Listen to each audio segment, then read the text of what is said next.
What's going on today, my fellow YouTube viewers, and welcome back to another brand new episode of one of my Bleach chapter review sessions. Now, I hope you guys enjoyed the chapter as much as I did, so without further ado, let's jump right into this review. Now, this is Bleach chapter number 545 entitled Blue Stripes. Now, the chapter starts off where it starts off back in, it goes to the world of the living at the Kurosaki's residence, where Yuzu was preparing dinner for Ishin and Kari. Now, while this was happening, she was chopping little vegetables up, whatnot, preparing dinner, sipping, like tasting it out. She yells to her dad, saying, lunch is ready. And Ishin said, oh yeah, I'll be there in a minute. I'm working with a sick patient. And the patient got a little sick. Said, I'm still right here. And then she went and talked to Kari and said, she playing video games, talking about, I'll be right there. And then Yuzu, got a little frustrated, talking about, he said, can you put the game down for like a few seconds? He said, yeah, whatever.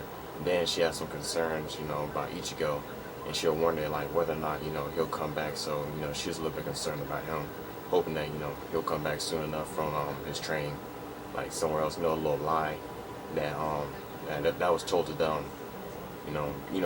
What he's really doing, training in Soul Society, but they don't know that. But anyways, it skips up, and then the chapter skips over to Renji and Rukia. They just sitting there, just like staring at each other while holding, two wooden swords. They're just standing there, just like locking eyes, looking at each other. It's all part of the training. And then out of nowhere, you hear like this, those bells in the background, just like ringing, and it threw Renji off guard, and he fell to the ground.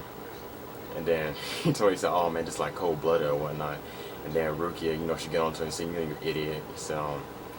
He said, you already out of breath, just standing here, doing this. And then Reggie talking about, this ain't his style to be standing around pointing swords at each other, no friends should have should really like, point swords at one another, things like that. He said, this ain't my this ain't my speed, or something like that. And then of course Rukia said the exact same thing. Those two just kept arguing about it. Then they jumped over talking about how they was in this like room on top of a mountain, and they said like the spiritual particles, it feels they said like the air is like very thin and it's like very heavy upon them. And then Ruki talking about, yeah, I can feel it because the density of the spiritual particles is like weighing them down. And she said like at first, she said now it doesn't really feel like it's slowing me down as much, but I still had the sensation like I'm in water or something. So it has to do something. He said there has to be a logical explanation about this whole solo reasoning of the spiritual particles, happening like this upon themselves due to this immense training that it was going through. And then out of nowhere, she got like a phone call. She had her up and answer it. She said, hello, it's Coochie here, whatnot. And then on the other side of the phone, it was Karenji informing Rukia and Renji that her brother, was okay, Byakuya. And then Reggie told me, he said, wait a minute, you talking about that guy with like the pompadour hairstyle, all that. And he said, for likes of me, I'm surprised I can still remember this guy.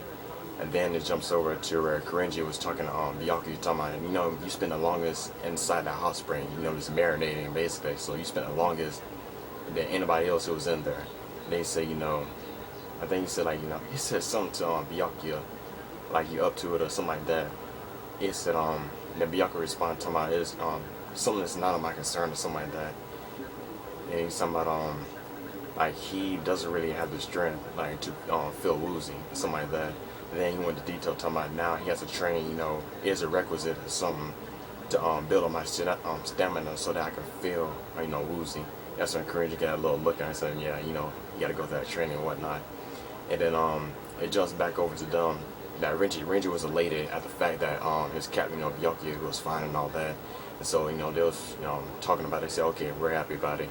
And then when that passed, he's talking about, oh man, after we're done eating or whatnot, going through these like trials or training, he said, I wanted that we don't have to go, it was like a typo, I think. I think something like Byakuya, he soon has to go through that process that they had went to, which was, we finally get to see her, that woman who was part of the Squad Zero division. I forgot what her name was. I was going to look it up, but I ain't going to bother with it. The girl with the arms and whatnot. But anyways, we find out that her base contribution to the whole thing of her being in the Soul Zero division is that she's capable of like making the outfits for the entire Soul Reapers and Soul Society, because we get to see her her palace, and inside of it, she's sitting on a chair. You see like things of fabric everywhere hanging from the walls and whatnot.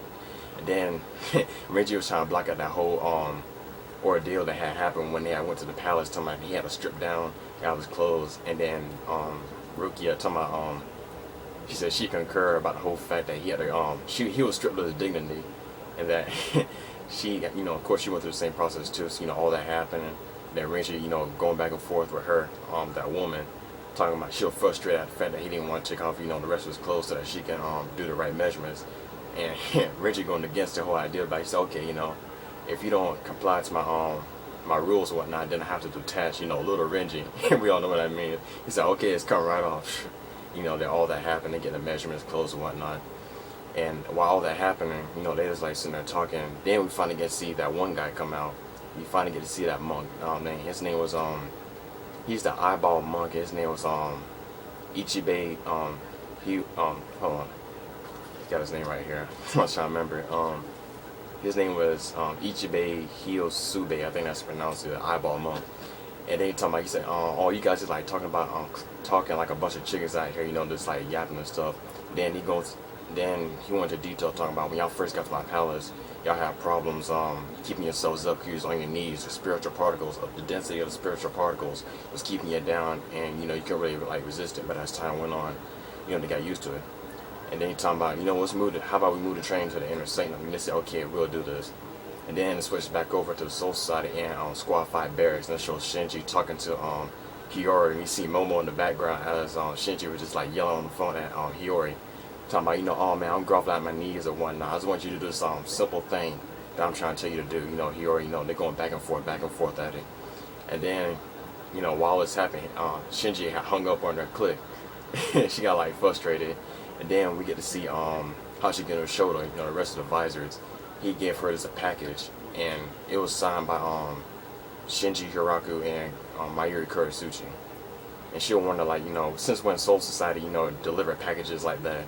And then once they realized what was inside of it, Hiyori, they told her that and the rest of the visors that they needed to patch up the holes, you know, the little fissures that was happening in the world of living.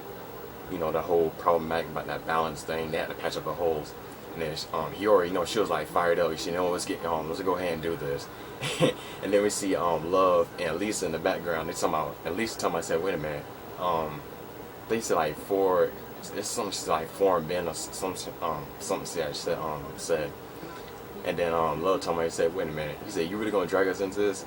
And Hiyori, of course, you know, the attitude she got, told me, said, oh, he said, oh, you heard it, you know, dipshit, something like that. And so, you know, they're gonna go ahead and fix some of the holes in the world of living. And then it jumps over, it jumps over back to it's still in the world of living, but it jumps back over to where we get to see Ichigo's friends. You know, they walking through the street, Katakura town, and what's his name, Keigo Asana. He had asked Tatsuki about like Ichigo's whereabouts, and she didn't know either. And she told him, like, you know, go consult with his sisters or whatnot. And then I think that one kid's name, like Mizuru or something, I forgot what his name was.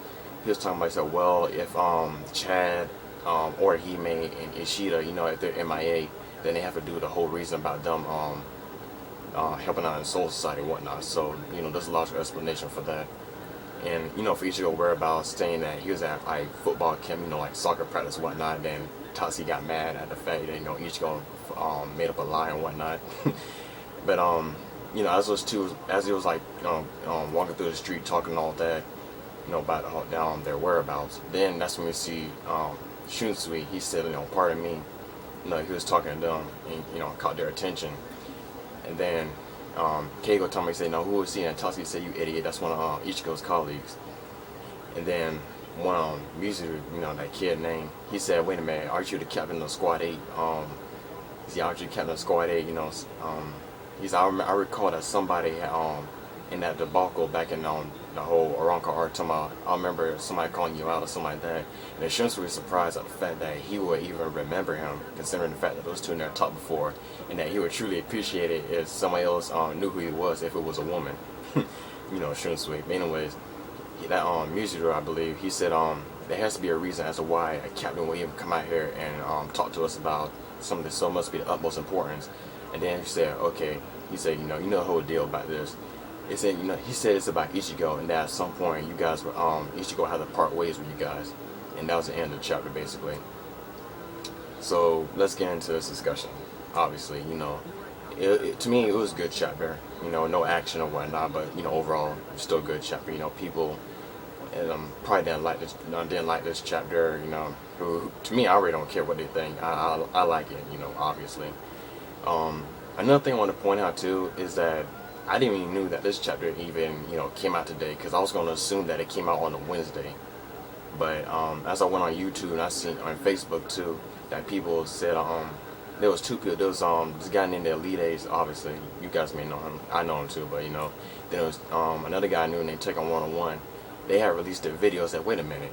He said, oh, I thought to myself, oh man, the chapter came out today. So I had to go to my manga app and I pressed and I refreshed it. I said, damn, it came out today. So I had to hurry up and read it, go through it so I can prepare this video and whatnot. So so I apologize if I feel like I'm like maybe rushing through this, but I'm trying to remember all the great pertinent details of this whole chapter. But anyways, so yeah, I assumed that was gonna come out tomorrow on a Wednesday. So I guess hopefully I think next week it may come out on a Tuesday or probably a Wednesday, because he didn't bring out the chapter on Tuesday in a while. So anyways, so I gotta be alert for that. I guess next time it's like refresh. But anyways, yeah, there's some.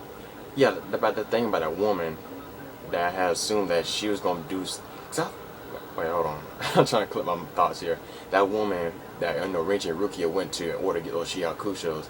Now I think I had a speculation that she might have something else instead of just like designing, outfits and whatnot, because her and Mayuri Kurtsuchi, they had like a connection that she might know some things about like scientific, data analysis, things like that, but I guess she only goes with made a contribution to making the outfits for the Shinigami of Soul Society. So I guess that's what all she can do basically. I don't know.